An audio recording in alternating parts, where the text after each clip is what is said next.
Assalamualaikum. 11 Mei 2025.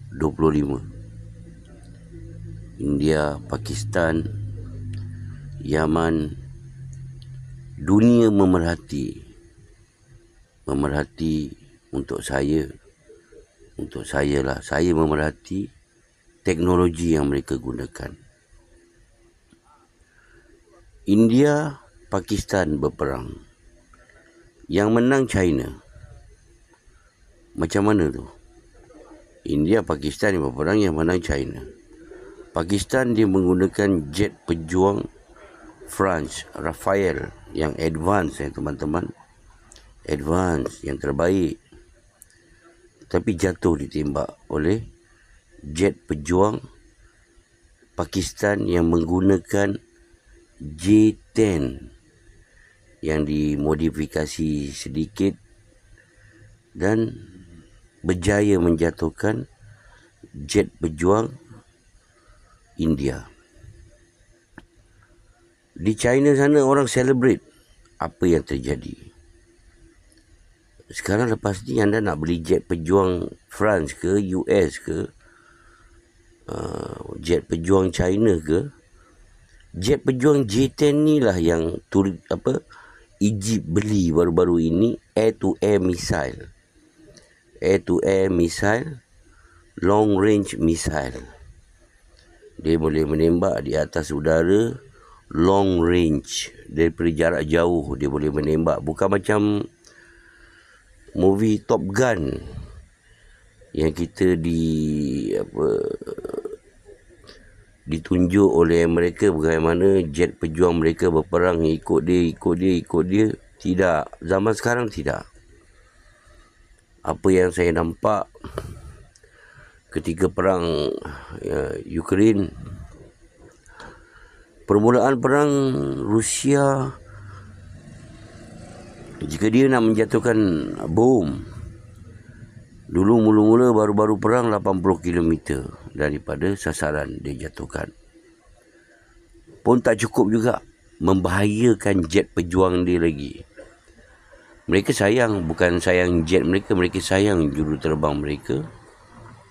Dan selepas tu sampai 100 lebih, 200 km. Daripada 200 km dah mereka dah menjatuhkan bom mereka. Sampai macam tu. Ini yang India kena. Jadi lepas ni dunia akan beli siapa? China punya brand lah. Lebih baik, lebih berkesan. Dan India menggunakan drone daripada Israel. India menggunakan drone Israel. Dan Pakistan menggunakan drone daripada Turki. Dan anda pun tahu perang Ukraine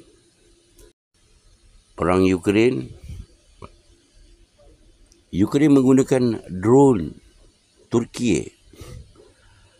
Yalah, walaupun Rusia tahu Ukraine menggunakan drone Turki, tapi dia masih macam tak rasa apa-apa. Tapi tidak di Pakistan dan India. Drone Turki ni menyusahkan India. Susah.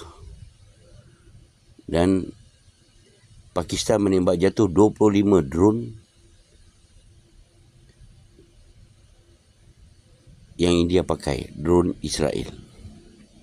Okey? Dan di Yaman pula, Israel dia menggunakan THAAD missile daripada US, pertahanan udara, Aero, pertahanan udara US. Lagi siapa punya? Israel pun ada pertahanan udara sendiri, Patriot, 4 sekali. Yaman menggunakan hypersonic missile. Apabila dia terbang, dia sampai ke atmosfera, dia akan jatuh dan bergerak seperti ular.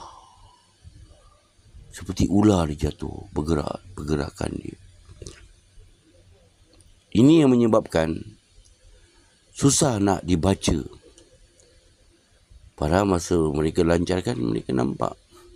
Tapi bila jatuh tu macam ular mereka bergerak. Itu yang menyusahkan nak menjatuhkan misal hypersonic misal Yaman. Ini yang Iran nampak. Ini yang Iran nampak. Sebab itulah Trump kata cukuplah. Tak payah lagi berperang. Kerana kita tahu kelemahan yang dihadapi dan mereka harus memperbaiki kelemahan-kelemahan yang mereka ada sekarang. Baru mereka boleh cakap mereka are the best in the world. Dan jangan lupa J-10 ni, made in China J-10 ni boleh menjatuhkan F-16 US. Mereka boleh menjatuhkan F-16 US. Mereka mampu.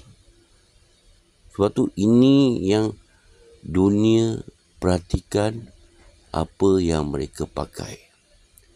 Lepas ni ada tahulah anak nak beli apa. Made in China ke, made in US ke, made in France. Terpulang pada anda. Assalamualaikum.